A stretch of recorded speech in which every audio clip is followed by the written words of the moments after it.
Hey guys, welcome to another episode of Retro Hardware. Today we're going to talk about the CDI system from Philips.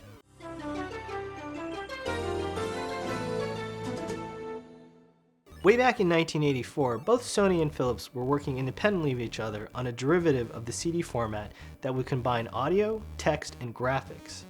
Now, faster than you could say Voltron, these two companies combined forces to standardize format. The CDI would use what would be called the Green Book standard.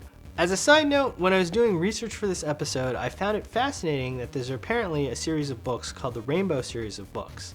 These are the series of books describing all the various CD formats, and all of them each have a different color. Some of you may have heard the term Red Book audio, and that's the standard for audio CDs. The relationship between Sony and Philips would have huge and very interesting consequences later on. We'll come back to that later, but keep that factoid in the back of your mind. In the meantime, in 1991, the first CDI systems came out, and they look like this. Now, these first systems were quite large, looking more like VCRs than actual gaming systems. CDI stands for Compact Disc Interactive, and the first CDIs were marketed as a multimedia system, a system that you could play your audio CDs, your photo CDs, and your video CDs. Video CD was a format that came out after VHS but before DVDs. They used MPEG-1 compression, so their quality was just on par with VHS. But if you got one disc with poor compression, the quality was actually worse. Video CDs never really took off here in the US, but overseas in Asia it was quite successful. In fact, on consoles like the Sega Saturn and 3DO, you could have an optional video CD expansion card that would allow for playback of video CDs. Similarly, on the CDI, you needed a video CD cartridge that would allow for the decoding of the MPEG-1 video CDs. And of course, the CDI could play the CDI developed titles. Now, the first CDI titles were actually educational titles like Sticky Bear Reading, Interactive Encyclopedia. The CDI wasn't initially marketed as a gaming machine, and that's one of the reasons why it failed. In 1994, to battle slow sales, Philips decided to change its strategy and decided to market the CDI as a gaming machine. One of the first steps that they took was to redesign the console to give it a more sleeker and compact look. The newer console looked like this, and this was the new controller. However, by this time it was too late. Gamers weren't interested in looking at the CDI as a gaming console, especially with more powerful 32-bit gaming systems just around the corner, like the Sony PlayStation and Sega Saturn. Now, before I close the tale of the CDI, there's an interesting chapter I haven't covered yet. Now, remember how I said Sony and Philips had a relationship in developing the CDI format? Well, ironically, it was this relationship that led to a brief tryst with Nintendo.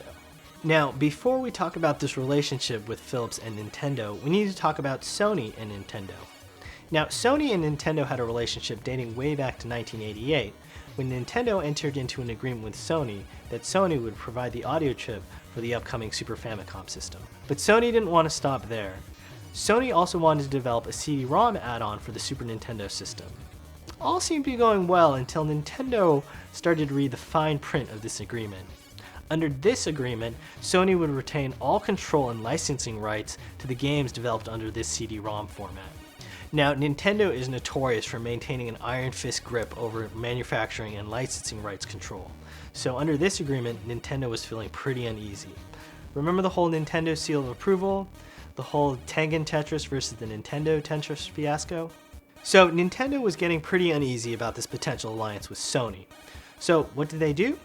They went to Philips, the other company that worked on the CD-ROM format, and also one of Sony's direct competitors. And at the 1991 CES, Nintendo dropped the bomb and surprised everyone by going with Philips, not Sony, in developing the CD-ROM add-on for the Super Nintendo system.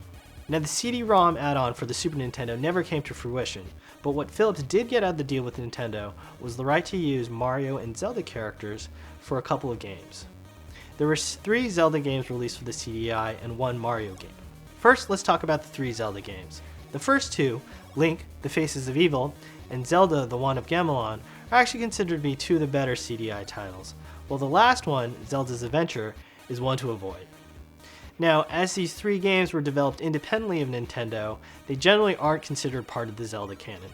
The Mario game is called Hotel Mario, in which you play as Mario and you try to conquer hotels by closing doors. Kind of weird, but, as a puzzle game, not bad. There was at least one more Mario title planned for the CDI. It was going to be called Super Mario's Wacky Worlds. Here's some footage of the prototype.